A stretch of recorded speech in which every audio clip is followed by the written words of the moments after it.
one of the solutions that could be to the Fermi Paradox is that either there is a filter that's behind us, and it's incredibly rare that we have gotten to the point that we've gotten to, or the filter is ahead of us, and we are closer to human extinction than we are to the beginning of human life.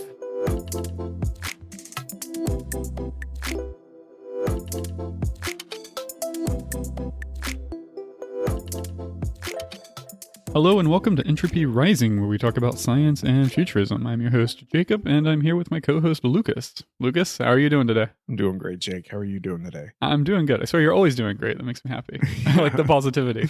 Yeah, man. Got to come into life positive. This is our 5th episode, and we are tackling the Fermi Paradox today. Yeah, a massive topic, but I'm super excited to get into it. Yeah, me too. And it is a massive topic, just to be clear. For this episode, our main goal is going to be to outline what exactly the Fermi Paradox is, what makes it a paradox, and then we're going to go into some detail about what are the criteria for potential solutions for the Fermi Paradox, what makes a good solution, what makes a bad solution, and then we might cover some of the solutions, but we're going to do separate episodes that are going to be deep dives into specific solutions. We're not going to go as depth into solutions today and more focus on the paradox as a whole. Okay. Fantastic. Yeah. So those of you who are familiar with it, stick around. You might still learn some stuff. And for those of you who aren't, then this is going to be the perfect episode for you. Wonderful. So let's go ahead and start talking about the Fermi Paradox by defining it, right? So what is the Fermi Paradox? So the Fermi Paradox is basically the question of where are all the aliens? And it's a term that was coined by physicist Enrico Fermi. The story behind why it's called the Fermi Paradox is that during the 1950s, Fermi was out to lunch with some colleagues, some fellow physicists, and apparently he just started pondering about, with the amount of planets there are in the galaxy, and the amount of stars there are, and how each star is expected to have a planet, the sheer vastness of our galaxy seems to suggest that even if it's uncommon for life to develop, we should still see a galaxy full of life, just the sheer size of everything. Yeah. So apparently during this lunch, Dr. Fermi started pondering all this question with his colleagues, and they just started calling it Fermi's Paradox, and over time it stuck, and now we refer to the question of where are all the aliens as the Fermi Paradox. Yeah. Yeah, that's super interesting. I haven't heard that story before. Oh, yeah, because undoubtedly this question has been asked many times before, but he was the one who asked it at the right time, and so he got the credit for the term. Yeah, I feel like even without knowing an outside source who informs you about the Fermi Paradox, a lot of people just have that thought on their own. Yeah, when you look at the vastness of our galaxy, you start to wonder, surely there's more stuff out there. Even if it's incredibly rare, it should still be everywhere. Yeah. Our own galaxy, for example, is 100,000 light years across. And in our galaxy alone, it's estimated there are between 100 and 400 billion stars. And recent studies with the James Webb Space Telescope and even going back to the Hubble Space Telescope have shown that pretty much every single star has at least one planet, but most stars have more than that. Yeah. And habitable zones that could support life. Yeah. And just to put that into perspective, that's about 10,000 stars per grain of sand on the beaches of Earth. Just for our galaxy? Just for our galaxy, or the observable universe. For the observable universe, yeah. That's absolutely insane. And for our galaxy alone, that 100 to 400 billion star range, that means that if 1% of stars has a planet that can support life, that's a billion planets that can support life. And if you go to like 0.001%, that's still a million planets that you should expect life to evolve on. And that's why we refer to it as a paradox, because with the vast amount of stars and planets out there, why don't we see aliens everywhere? Yeah, where is everyone? Exactly. Yeah. So one of the ways we can actually try to quantify this a little bit, somebody came up with an equation. It's Dr. Frank Drake, and the equation is famously named after him. It's called the Drake equation. Okay. Which I know you've heard of the Drake equation. I have. For those of you who are unaware, the Drake equation is basically just a series of parameters that all multiply together that should give you the relative abundance of life you should expect in the galaxy. Some of the terms for the Drake equation are things we have a pretty good grasp on. For example, one of the parameters is the average rate of star formation in the galaxy. That's something we can observe and we have estimates on. As I said before, we have about 100 billion to 400 billion stars. Other one is the fraction of those stars that have planetary systems. We know that's about 1. Pretty much every single star has a planetary system of some sort. But the Drake equation also has some terms that are just anyone's guess. One of the terms is the number of planets that could potentially support life. We have absolutely no idea what that number is. Yeah. Because it could be the case that maybe it's one in several quintillion and ours is the only inhabited galaxy, or it could potentially be actually really common and maybe there's life all over the galaxy. We really just don't have any estimate for that parameter. Yeah. I mean, it also depends on what you define as could be life and what could form on those planets. Yeah, that actually gets addressed as well. There's one parameter for the fraction of planets where life actually develops, but then there's a whole separate parameter for the fraction of planets that intelligent life develops. And then they take it even a step further, another variable on top of that, which is the fraction of civilizations that develop the technology to send messages out in space. Because ultimately, we need to be able to detect a civilization for it to satisfy the Fermi Paradox. Yeah. Yeah, so if there's some Stone Age civilization out there that never develops radio, that doesn't create a paradox because, of course, we can't detect them. Right, of course. But that definitely could be the case, right? We could have lots of life out there, but just being able to evolve to a point to where you can communicate with, or at least send communication that can be read from planets outside of your range could be incredibly rare. Yeah, absolutely. And that's why when I think of the Fermi Paradox, I typically classify Fermi Paradox solutions into one or two things. One classification of solutions to the Fermi Paradox are that life is either very rare or doesn't exist, and that we're just some of the only life forms available, which is basically there are no aliens or very few aliens. But the other category of solutions I think of are life is very common, but it just doesn't develop to the point of being able to be detected. Whether that means they don't develop technology or they don't become multicellular, or maybe they do develop technology, but they get eliminated before they start sending messages out in space. Right. So I typically divide the Fermi Paradox in two different categories. Either life is rare or intelligence is rare. Okay. Yeah. That's definitely a good comparison. The way that I usually look at it is if it's ahead of us or behind us. Okay. Do you want to elaborate on that? Pretty much, it's like you were saying, life might not get the chance to develop to that point. There are what's called great filters. Right? That is one of the theories. Exactly. One of the solutions that could be to the Fermi Paradox is that either there is a filter that's behind us, and it's incredibly rare that we have gotten to the point that we've gotten to, or the filter is ahead of us, and we are closer to human extinction than we are to the beginning of human life. Great filters is a very broad umbrella of Fermi Paradox solutions. So yeah, this would be classified off that. Either it's an early filter, life being rare, or it's a late filter, life just doesn't make it to be starfaring. Life is common, but it doesn't survive very much. Exactly. Yeah, absolutely. Also, I want to mention, Drake came up with his famous equation when he was actually preparing for one of the first meetings of SETI. Yes. Which is an acronym for the Search for Extraterrestrial Intelligent Life, which I know you're familiar with SETI, right? Yes. For those who aren't, it's essentially an organization that has dedicated itself into finding, as the name says, extraterrestrial intelligent life. So they spend a lot of time and resources trying to detect alien civilizations through all sorts of different ways. One of the most common ones is radio astronomy. They're trying to look and see if there's any radio waves out there, because we would expect almost any intelligent civilization to play with the electromagnetic spectrum in some way. And so that's something we look for. Yeah. Another one they do is really cool is they actually they do a lot of hunts for exoplanets, and they can actually get the spectrum of a planet's atmosphere by observing the starlight that passes through the planetary atmosphere.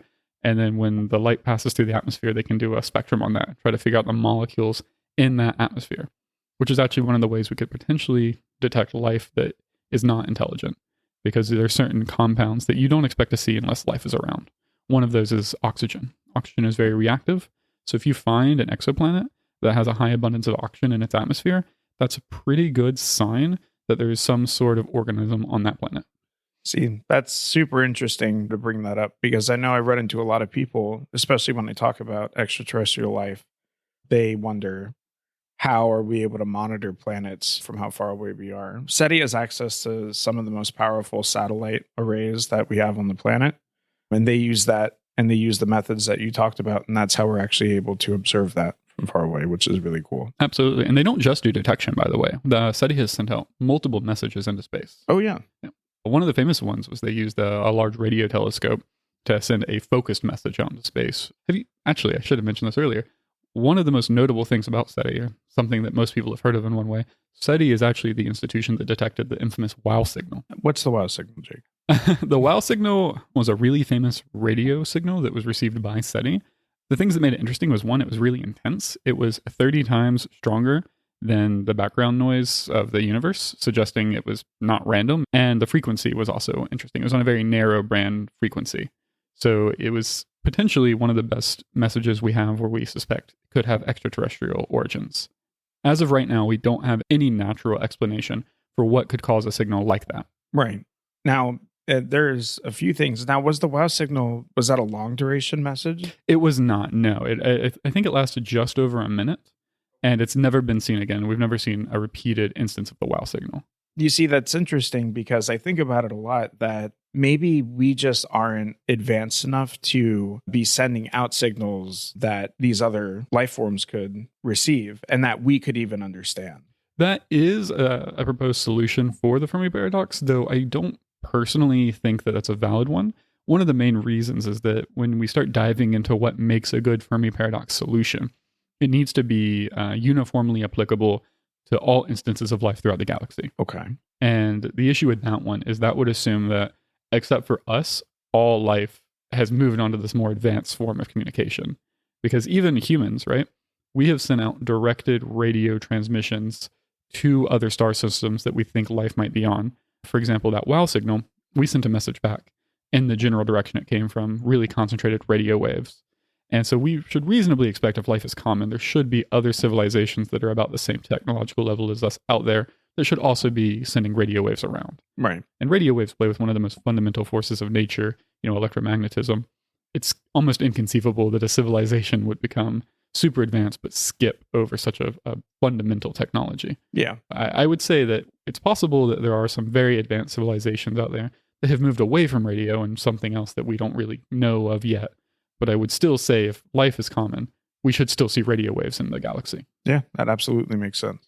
Which, speaking of detecting civilizations, there are certain telltale signs that we do look for in the galaxy. And there are things that we would expect to see with certain levels of civilization. One of the things is if life has formed before us and has become an advanced starfaring civilization, surprisingly enough, it really doesn't take that long to colonize the entire galaxy from the time perspective on a galactic scale. Yeah, it should be about a couple million years. Yeah, exactly. I mean, even at sub-light speed, which I don't really think we'll ever have faster than light speed, but even at really slow speeds, if you can go to about 10% the speed of light, you could colonize the whole galaxy in about 1 million years. Okay. If you had some sort of replicating probe, or you were just trying to send colonists out and they land in a star system, they take less than 100 years to send another ship. It's about 1 million years to colonize the galaxy that way. Even at 1% the speed of light, you're still only speaking about 10 million years to colonize the entire galaxy. So if there was a civilization out there who developed prior to us only by a couple million years, which is nothing on the galactic timescale, we should see something of them. We would expect to, yeah. They should be very advanced. Just to put that into perspective, 65 million years ago, there was advanced life on Earth then. Yes. If you could imagine a situation where maybe humans had evolved instead of dinosaurs, then we would have a 65 million year head start. So there's no reason to suppose that other life forms didn't evolve a little faster than us on their own planets. Yeah.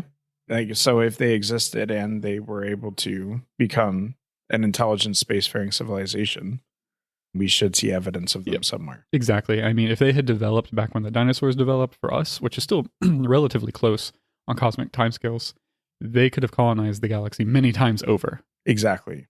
Yeah, and we'd see a lot more energy being pulled from stars and things like that. Actually, that's another one that I was going to point out. Not only them colonizing the galaxy, but sometimes I see people try to argue that we can't assume that other species would colonize the galaxy. But even if they decide to stay in their home system, there are still multiple things they would do that could lead to us detecting them.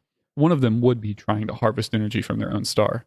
If they tried to build something like a Dyson swarm, which is essentially just a bunch of solar collectors that orbit a star to absorb all that energy for a civilization, that's something that would send up red alerts all over SETI. They're specifically looking for that, and there are specific telltale signs of Dyson swarms. What you would expect to see is a star that has a spectrum that indicates it should be brighter. Maybe has a spectrum that it's burning on the wider end of the spectrum, meaning it's burning hotter. So it should be a brighter star, but you're detecting less luminosity from it. That's a sign that something's obscuring a lot of that light, which could be a Dyson swarm. Or you could potentially see an area in the space of high infrared radiation coming off of it, but with very little light. That would also be a telltale sign that someone has built a Dyson swarm. Yeah. Or another one would be like, we were talking about it before, but Matryoshka brain, right? Yeah. Because if a civilization decides that I just want to live in endless bliss, then that could be a reason for them to not want to branch out, but we would still see that. Exactly, yeah. So even if they decide not to colonize the galaxy, just them modifying their own star would be a huge sign that they're there. Yeah. And I would argue that if they choose not to exploit the greater resources of the universe, that means almost by definition, they need to make better use of the resources in their own solar system. So they're more likely to build something like a Dyson swarm. Absolutely. So those are a couple of the telltale things we would look for. Is Dyson swarms would be one, or just we would expect them to have already colonized the whole galaxy. So both of those kind of still point to the Fermi paradox being a paradox of life should be common. Life should have been around long enough to colonize the entire galaxy multiple times over, or at the bare minimum, start building some mega structures or modifying the spectrum of their own stars in ways that show up. So if these are all true, why don't we see life? Yeah. I mean, it is possible that because our universe, we're at the very tail end now of where it's just starting to be less hostile. It's been very, very violent up until around this point. When our star was formed, there was constant black holes emitting massive amounts of radiation, consuming stars, planets and galaxies crashing into each other. So it could be possible that we are on that beginning end, but even then we should still see signs. Absolutely. And that is a good point. Our universe is actually fairly young. I know a lot of people think that 13.6 billion years is a long time. And to be clear, it is a very long time. But in terms of the total lifespan of our universe, we expect our universe to be in its star production era, or basically be capable of producing stars for about 100 trillion years. And on that type of a timescale, this is still the early days. So we are still early in the universe. Yeah. And to bring up the point you were talking about, you are right that in the earlier days of the universe, it was very hostile and it was not supportive of life, because when the universe first formed, the only thing that was available was hydrogen and helium, with very small trace amounts of other heavier elements. And where most of the heavy elements that have came from since then, they were formed when stars formed out of hydrogen and helium and then went supernova and created those heavy elements during the supernova and seeded the galaxy with heavier elements. So you actually needed a couple of generations of stars to form before to seed the galaxy with heavier elements to even have the heavier elements that life relies on now, like carbon, phosphorus, oxygen, nitrogen. Right. You need those building blocks before you can build. Absolutely. Yeah. So that is one possible solution to the Fermi paradox, that we're just still very early to the universe and life hasn't had a chance to get started. That still seems to leave some open questions, because even if we're early to the universe, it almost seems inconceivable that we'd still be the very first. Right. Because when we talk about being early in the universe, the error bars there is still almost 1 billion years. Absolutely. Life has been on Earth for over 1 billion years at this point, and our star is not the oldest one in our galaxy. So it seems like we should still see life in the universe. We definitely should. But I do have to point out that somebody does have to be first. That is right. And I'm sure that the first one, whether it's us or whether it was someone else, was thinking the same thing. There's no way we're the first. Yeah. Dude, there's just no. There are theories that address that. They're called the gravity alien theory, is a great one that addresses that. And it basically presumes that life forms and then proceeds to colonize the entire galaxy within a relatively short time span, about 100 million years. Mm. And it argues that if you're not first, you basically don't even get a chance to exist, because by the time you come around, someone's already colonized your planet and stopped the evolutionary chain dead. Yep.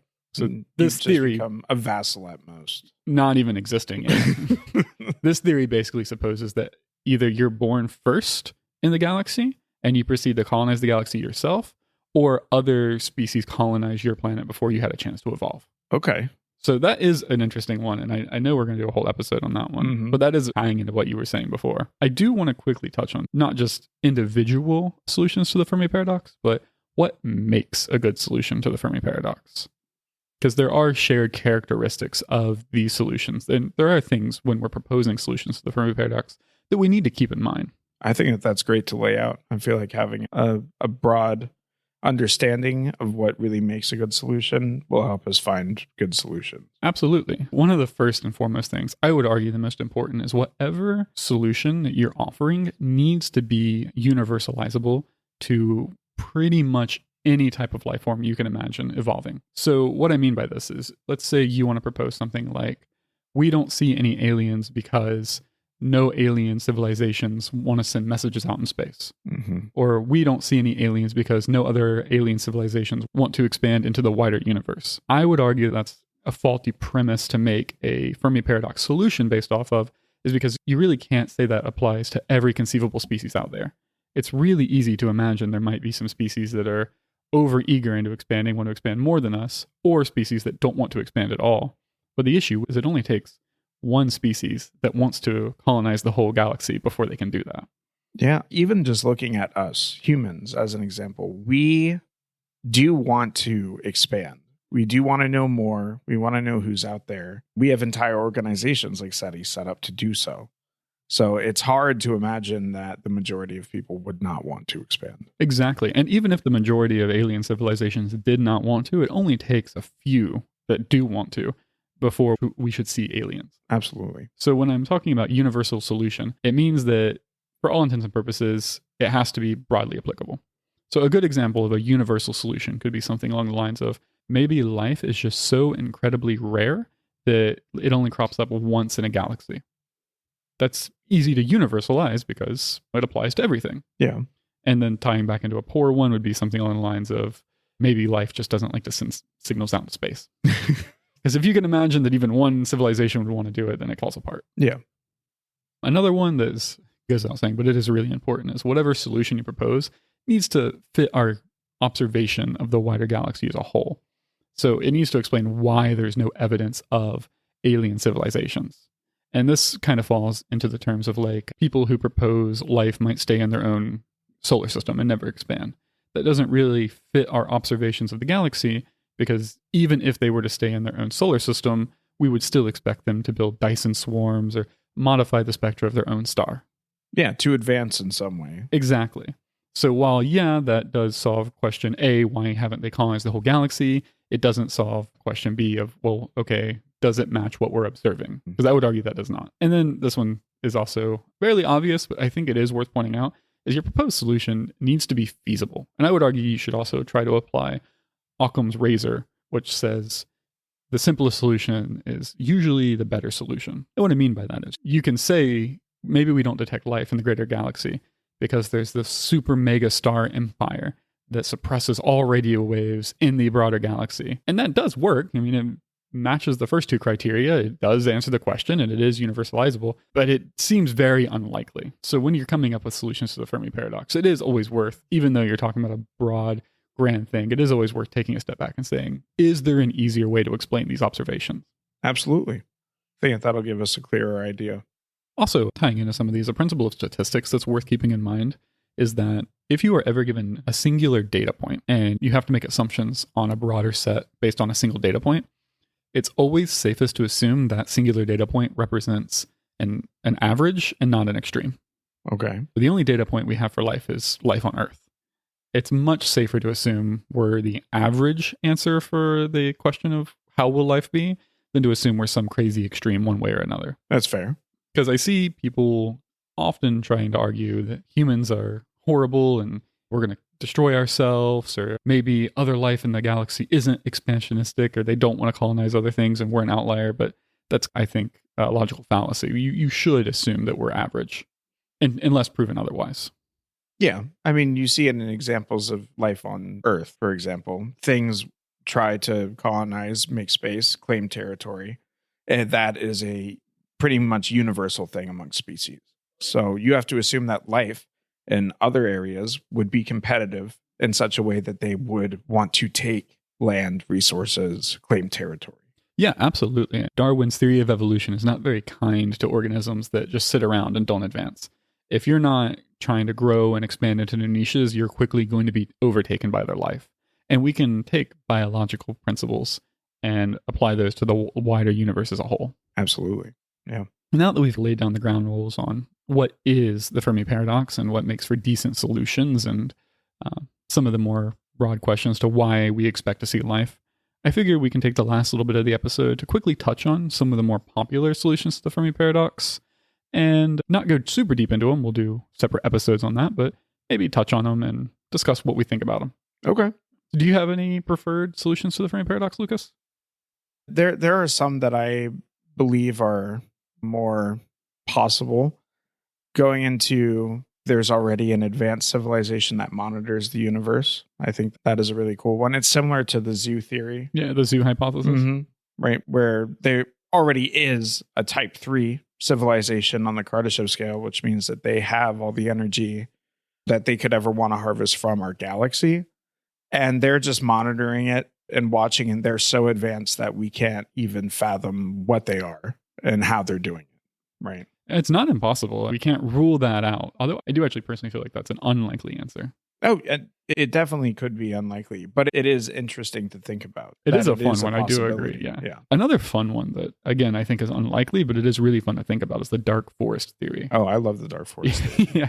Yeah. He who shoots first wins. Right? Yeah, exactly. The dark forest theory essentially asks us to imagine ourselves being a hunter in the woods at night, surrounded by other hunters.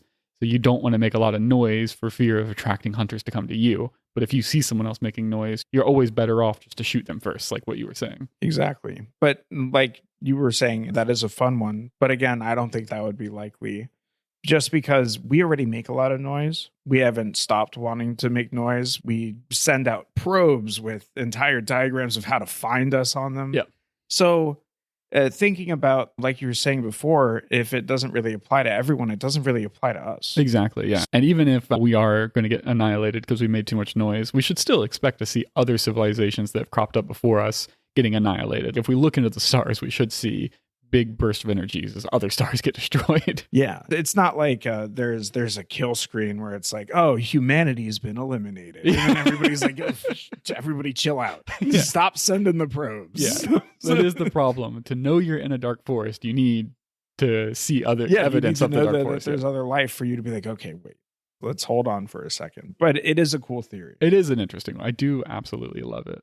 Another fun one that I think is more likely, it's a subset of, I would say, the Great Filters theory, which is the rare earth hypothesis. Okay. Basically, it just says that actually Earth is a quite uncommon planet. We have the right mass and all that.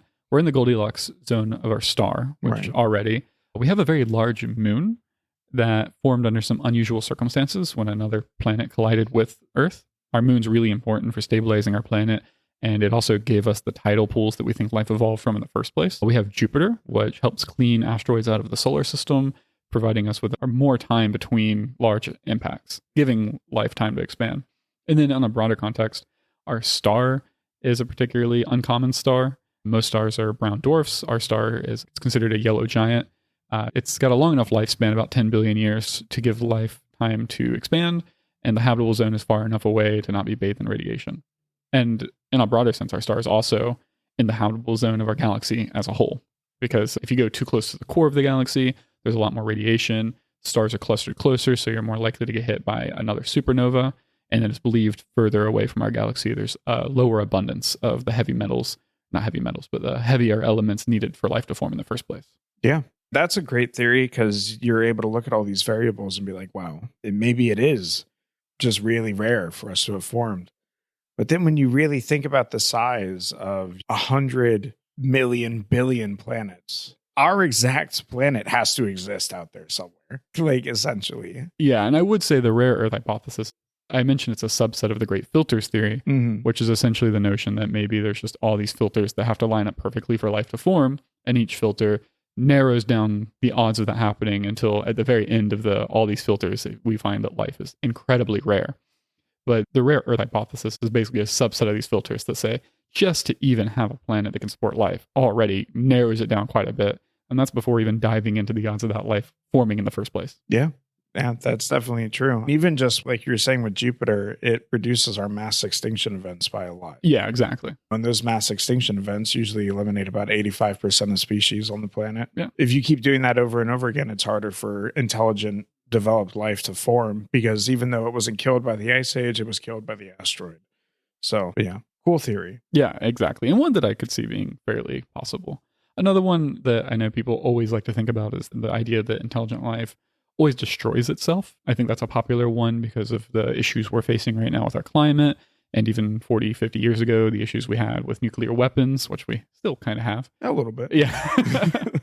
And that one is fair. I struggle to imagine it's universalizable to a whole extent, but I could definitely see it falling again under the great filter theory. And it could be a great filter. It could be that a majority of life does make themselves go extinct. Yeah. You have to think about, to advance, it almost seems like nuclear fission is a stepping stone. Yeah. Because you need that to get to fusion, which you would need to produce the incredible amounts of energy, or harvesting a star, which is fusion. Yeah. Like, just an understanding of that concept. So nuclear weapons, I personally believe, would be developed by the majority of civilizations. Yes. I would take it far enough to say, if you have the ability to travel space, you probably also have the capability to produce nuclear weapons. Yes. Now, whether you actually produce those, that's another question. Perhaps some species are more peaceful and can get through that. It's not hard to imagine some civilization forming that's a little more teamwork oriented than humans are. Yeah. But yeah, somebody who's just formed a more universal type of living. And that's the issue I have with that theory, is that I can imagine species forming that are more willing to work together to overcome issues than humans, which means I can imagine civilizations that would not annihilate themselves with all the current ways we know how to do it. Yeah. Yeah, absolutely. Yeah, I definitely don't think that every civilization out there would annihilate themselves, but there probably are a few. Oh, yeah. And it could be even a majority do. And maybe, again, that ties into the great filters theory, saying that life is rare enough. Maybe there's only a couple of times it pops up in a galaxy over a course of 1 billion years. And out of those couple of times, 90% of the time, it annihilates itself. Yeah. It could, again, just tie into that. Yeah, it definitely could. And my mind can be swayed. If we're ever annihilated by nuclear weapons, maybe I'll think differently. But I think that's also really unlikely. Even humans don't have enough nuclear weapons to annihilate ourselves. We would set ourselves back a couple thousand years, but eventually we would recover, I think. Yeah, I think so. There would be pockets of humanity that wouldn't be wiped out. And it's as long as you don't starve to death, you can make it. Yeah. And, when I consider a short timescale being 10 million years, a 10,000 year setback is nothing. Yeah, it really isn't. And plus, it might not even be a setback. We develop technology still underground with the resources that we could, just to slow down. Yeah, exactly. So long story short, I don't really buy life eliminating itself as being the answer. I think that's fair. And then another famous one just being, of course, the distance and isolation, saying that life is rare enough that it never crops up close enough to other life to ever discover them, which I think is a fairly possible one. It is, just assuming that these civilizations expand a little bit and then they're content. Mm-hmm. And then they don't want to branch out more. But that's just not how life is naturally. Well, you don't even have to assume that. You just have to change the parameters to adjust how rare life is. If life only comes up once in a galaxy, it doesn't matter how much it wants to expand. It's really unlikely. I personally don't ever foresee life being able to make the jump to another galaxy. Never. Especially because they're just getting further and further away. Yeah. You're talking about hundreds Except for of maybe millions Andromeda. Even Andromeda's millions of light years away. Yeah, so. but it's coming towards It us. is. If you wait long enough.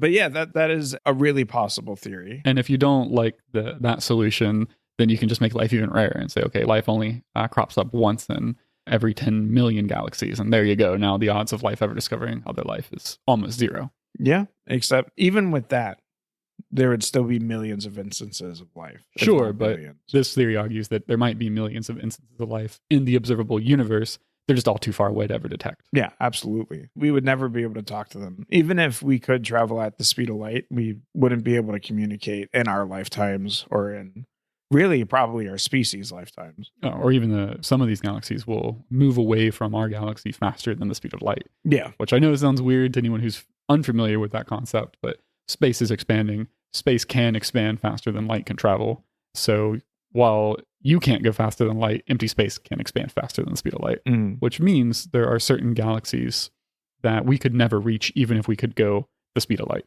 Yeah. So talking about another theory would be technological barriers, which a lot of people think could be a possibility. Maybe it's just too expensive or it's too intensive to build the ships or gather the people to go out and actually colonize not just other planets, but other solar systems around us. So I don't believe that would be possible, because once we can build an infrastructure in space, that becomes a lot more achievable. Oh, yeah. And then with the advancements in artificial intelligence, and if we can develop a way to have essentially life support to where you can, we've all seen it, you sit in a cryopod for 200 years and then you're at your destination. I believe that's a very possible reality. or just sending probes in general. If you can make a self-replicating von Neumann probe, then, like I said, you can colonize the galaxy in a million years from the comfort of your own planet. Yeah. I don't believe that is possible, but I know where people come from when they're thinking about it.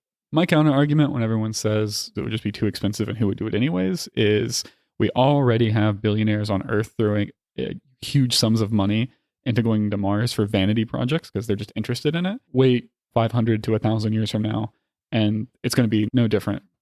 Mega rich multi-trillionaires throwing resources into sending probes to new stars, again, just to have their name last the centuries, the millennia. Oh, yeah. Yeah, that's a great point, just for the vanity of it. Exactly. It's just human nature. I think so. Just think about Christopher Columbus, right? The Queen of England just is like, go find me more land. And that's how it'll always be. Exactly. Or religious persecution is a very common one. Something I really loved that was touched on in the Expanse series was the Ark ship they were sending out was funded by the Mormons as part of expanding their religion to the stars. It's so funny, but it's not inconceivable. That's what drove the Pilgrims to migrate to the United States. And we've seen multiple instances of human migration driven by religious persecution. And I don't see why that isn't feasible now. Yeah, it's the new frontier. It really is. Yeah. As far as the Fermi Paradox goes, super interesting. I would love to see alien life in my lifetime, but I don't think that I will. But yeah, it's just one of those things that I find myself pondering on a weekly basis. Yeah, me too. I think a lot of people do. It's a very popular concept. Well, as we're wrapping up, I just want to say thank you to everyone who started following the show. We've got a good amount of new followers, almost 20 people following us on between Spotify and Apple.